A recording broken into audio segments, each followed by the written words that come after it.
जो टॉपिक चल रहा था वो वर्ब की फॉर्म्स चल रही थी। हम ये देख रहे थे कि पेपर में ऑब्जेक्टिव टाइप के क्वेश्चन नंबर 3 में जब वो पूछता है, एक सेंटेंस देता है और सेंटेंस के नीचे 4 ऑप्शंस होती हैं और आपसे वो रिक्वायरमेंट होती है कि कौन सी वर्ब की फॉर्म जो है वो करेक्ट जो है वो हम उसको सेलेक्ट करेंगे। वर्ब की फॉर्म्स को अंडरस्टैंड करने के लिए हमें सबसे पहले तो वर्ब के बारे में पता होना चाहिए कि वर्ब होता क्या है और इसका कॉन्सेप्ट क्या है। जितना अच्छा हमें वर्ब के कॉन्सेप्ट का पता होगा उतना ही अच्छा हमें उनकी फॉर्म्स के बारे में भी पता होगा। अच्छा, अब फॉर्म्स क्या होती हैं? फॉर्म्स ये होती हैं कि एक वर्ब जो है वो अपनी हालतें कैसे तब्दील करता है। You know, a word can be changed into how many forms, shapes. एक ही चीज़ है, एक ही वर्ड है, वो अपनी डिफरेंट जो है ना वो शेप्स चेंज कर लेता है, फॉर्म्स चेंज कर लेता है। मतलब मैं ये कहता हूँ कि अगर आपके सामने एक वर्ड है, अगर मैं गेट का वर्ड यूज़ करता हूँ तो मैं गॉट भी यूज़ करता हूँ। मैंने कहा टीच का वर्ड है तो टॉट भी होता है, टीचिंग भी होता है। तो एक वर्ब डिफरेंट अपनी जो है ना फॉर्म्स चेंज कर लेता है। उन वर्ब की जो चेंजेस फॉर्म्स आ रही हैं उनको हम कहते हैं फॉर्म्स ऑफ वर्ब। तो एक वर्ब कितनी हालतों में चेंज होता है, वर्ब क्या होता है, इसको समझ के इसके बाद हम आगे चलेंगे। सबसे पहले याद रखिएगा, कोई भी लैंग्वेज हम यूज़ कर रहे हैं, इंग्लिश एक लैंग्वेज है, उर्दू एक लैंग्वेज है, दुनिया में 7000 से ज़ायद लैंग्वेजेस बोली जाती हैं। इन सारी लैंग्वेजेस के अंदर, सारी ज़ुबानों के अंदर जो बुनियादी चीज़ होती है, जो यूनिट होता है, वो वर्ड होता है। Words come together and they make a meaningful utterance and then we understand what we are going to listen. ये जो बुनियादी यूनिट होता है जिसको वर्ड कहते हैं, क्या कोई भी वर्ड कंबाइन कर देने से सेंटेंस बन जाएगा? चलें हम वर्ड लफ्ज़ों को कंबाइन करते हैं। मैंने कहा मार्कर एक वर्ड है, बोर्ड एक वर्ड है, टीचर एक वर्ड है, इंग्लिश एक वर्ड है। तो teacher, board, English, room, camera, class, क्या ये मीनिंग दे रहा है? बिल्कुल नहीं दे रहा। तो फिर कौन सी चीज़ कमी है इसके अंदर? ऑर्डर, तरतीब। ये जो तरतीब होती है, when words are placed in an order they make sense. वो जो words that are placed in an order to get sense is called the phrase. उसको हम एक फ्रेज कहते हैं। तो फ्रेज में जो चीज़ मिसिंग होती है, वो उसमें वर्ब नहीं होता फ्रेज के अंदर। मज़े की बात ये है, जैसे ही उस फ्रेज के अंदर हम वर्ब को ऐड कर लेते हैं, उस वर्ड को ऐड कर लेते हैं, वो एक सेंटेंस बन जाता है। ये चीज़ें टेक्निकल हैं, ये वक्त के साथ साथ हम समझेंगे, लेकिन अभी आप फोकस करें कि वर्ब क्या होता है। हमने कहा कि वर्ब एक वर्ड होता है। अब ये कैसा वर्ड होता है? ये कैसा वर्ड होता है जिसके अंदर आपको क्या मूवमेंट क्या नज़र आती है? उसके अंदर एक्शन नज़र आता है या उसके अंदर स्टेट ऑफ एक्शन होती है। हर वो जिंदा चीज़ जो मूव कर रही है और वो काम कर रही है, उसको एक्सप्लेन करने के लिए जो मैं वर्ड यूज़ करूँगा उसका नाम क्या होगा? वर्ब होगा। और इस कायनात के अंदर आप ज़रा इर्द गिर्द नज़र आएँ, जितनी चीज़ें नज़र आती हैं वो आपके नाउन हैं, और वही चीज़ें जब काम करने लगती हैं तो उसको हम जो है वो क्या कहते हैं? वो वर्ब बन जाता है। Is very simple. अब देखें, आई एम अ टीचर, मैं पर्सन हूँ और मैं क्या कर रहा हूँ? मैं पढ़ा रहा हूँ, मैं टीच कर रहा हूँ। तो अ टीचर इज़ टीचिंग, तो टीचिंग क्या हो जाएगा? वर्ब हो जाएगा। टीचर जो है वो नाउन हो जाएगा। यही कॉन्सेप्ट समझना है। अब जो वर्ब एक्शन जो है हमारा, जो एक वर्ड है, एक वर्ब है। सपोज़ मैंने एक वर्ब ले लिया, एक बड़ा कॉमन वर्ड गो ही का ले लेते हैं। अगर मैंने लफ्ज़ गो लिया तो ये जाना एक काम है, टीच एक काम है, और ड्रिंक एक काम है। ज़ाहिर बात है ये काम है, ये सारे के सारे काम हैं। अब इन कामों को के लिए जो मैंने वर्ड यूज़ किया वो देखें, गो है, ये काम है, टीच एक पढ़ाना काम है, ड्रिंक पानी पीना एक प्रोसेस है, काम है। ये हमारे एक्शंस हैं। चूँकि ये एक्शन है इसलिए मैंने इनका नाम क्या लिखा कि ये कौन से हैं? वर्ब हैं। अगर ये वर्ब हैं तो इनकी फॉर्म्स हैं, इनकी हालतें चेंज होंगी, ये अपने आप को चेंज करेंगे।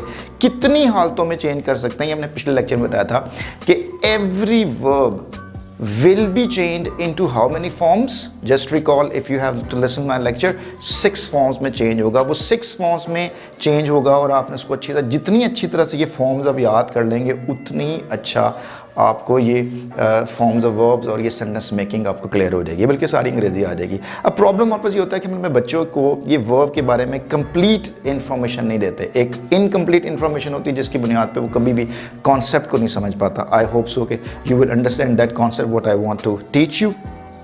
गो is a verb, teach is a verb, drink is a verb, and try to understand the forms of verb. The very first form is called base form. इस base form को समझना ये बहुत important है. ये base form of verb है. इसका दूसरा नाम जो है bare infinitive भी है, bare infinitive भी कहते हैं, base form भी कहते हैं. इसको जो है ना, ये इसके साथ कोई और चीज़ नहीं लगी. देखिए मैंने go लगाया हुआ है, ना कोई to है, कुछ भी नहीं लगा हुआ इसका. ये सिर्फ go है, teach है, drink है. इसके बाद जो दूसरी फॉर्म इसकी बनेगी वो है टू इन्फिनेटिव. ग्रामेरियंस इन दोनों फॉर्म्स को एक ही नाम के साथ याद करते हैं, कहते हैं ये इन्फिनेटिव है. चलें आप इसको याद कर लें कि ये दोनों फॉर्म्स इन्फिनेटिव्स ही हैं, लेकिन इसमें टू नहीं लगा हुआ है, इसमें टू लगा हुआ है. अब इसको मैं जब चेंज करूंगा तो ये क्या बन जाएगा? गो की टू इन्फिनेटिव फॉर्म क्या होगी? To go. अब आपको ये डिफरेंस समझना है. ये गो बेस फॉर्म है और ये टू गो क्या है? टू इन्फिनेटिव फॉर्म है. ठीक है ना, आप समझ रहे हैं बात को? तो टीच का टू इन्फिनेटिव क्या होगा? टू टीच हो जाएगा. और इसके बाद ड्रिंक का टू इन्फिनेटिव फॉर्म क्या होगी जी? टू ड्रिंक हो जाएगा. ठीक है जी, यहाँ तक बात क्लियर हो गई. अगर मैं आपसे पूछूं कि गो कौन सी वर्ब की फॉर्म है तो आपने क्या कहना है? बेयर इन्फिनेटिव कहना है या क्या कहना है? बेस फॉर्म कहना है आपने. इसको ये समझना, ये बहुत इंपॉर्टेंट चीज़ है. इसके बगैर असल में ये कोई भी टीचर्स नहीं पढ़ाते कि ये बेस फॉर्म क्या होती है. तो तभी हमें टेंसेस भी नहीं आ रहे होते, इंग्लिश को समझ भी नहीं आ रहे होते.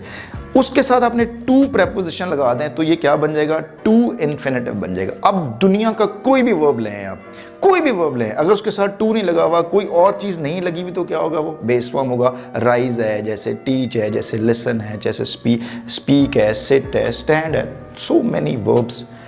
उसके साथ टू लगाते जाएंगे तो क्या बन जाएगा? टू इन्फिनेटिव हो जाएगा. ठीक है जी, यहाँ तक बात क्लियर हो रही है. मेरे साथ साथ रहिएगा कहीं जाते नहीं रहे ना. अब नेक्स्ट जो है इसको हम कहते हैं, ये है प्रेजेंट सिंपल टेंस. ये या गौर देखिएगा, इसको आपने इस तरह से याद करना है जैसे मैं आपको याद करा रहा हूँ. ये प्रेजेंट सिंपल कहना है भाईजान इसको आपने. इसको हमने कैसे याद किया? हम बचपन से जब हमें किसी ने अंग्रेजी सिखाई टेंस का, तो उसका फर्स्ट फॉर्म ऑफ वर्ब होता है. हमने उसको फर्स्ट फॉर्म ऑफ वर्ब याद कर लिया और हमें कुछ समय लगा कि फर्स्ट फॉर्म ऑफ वर्ब है तो वो क्या चीज़ होती है, क्यों लगाते हैं. उसमें असल उसका नाम होता है प्रेजेंट सिंपल टेंस कहना है आपने इसको. इसका नाम प्रेजेंट सिंपल टेंस है. और प्रेजेंट सिंपल टेंस को आप लोगों ने कैसे याद किया? बल्कि मैंने भी ऐसे याद किया था. इसको मैं फर्स्ट फॉर्म कहता था. ये फर्स्ट फॉर्म ऑफ वर्ब है, फर्स्ट फॉर्म ऑफ वर्ब है मेरी. तो आप इसको बेशक अगर आप ऐसे ही याद होता है तो कर लें, कोई ऐसा मसले वाली बात नहीं है.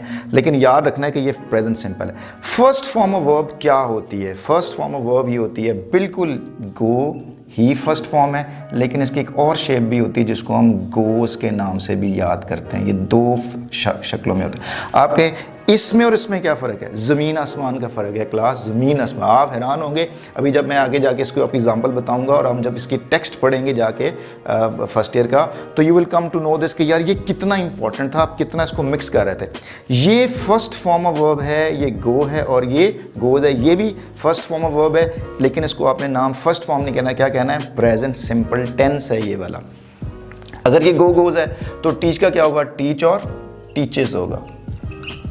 टीच या टीचेस. ठीक है, इसी तरह ड्रिंक और ड्रिंक्स हो जाएगा. अब ये जो हमारी जो सेकंड जो है पास्ट सिंपल टेंस, ये जो पास्ट सिंपल टेंस है इसको हमने कैसे याद किया हुआ जी? इसको हमने सेकंड फॉर्म के साथ याद किया हुआ है कि ये हमारी कौन सी फॉर्म है?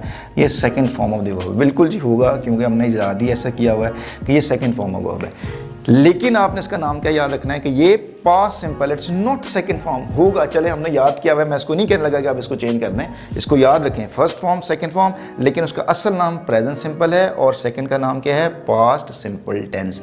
अब पास्ट सिंपल टेंस का मतलब ये है कि अब गो की सेकंड फॉर्म क्या होगी या पास्ट सिंपल क्या होगी? तो गो की पास्ट सिंपल टेंस वेंट होती है. ये वेंट ही रहेगी, इसके साथ कोई वेंट्स नहीं होता जी, याद रखिएगा, कोई वेंट्स नहीं होता. ये गो और गोज क्यों है, टीच और टीचेस क्यों है, ये मैं आपको जल्दी से बता दूं.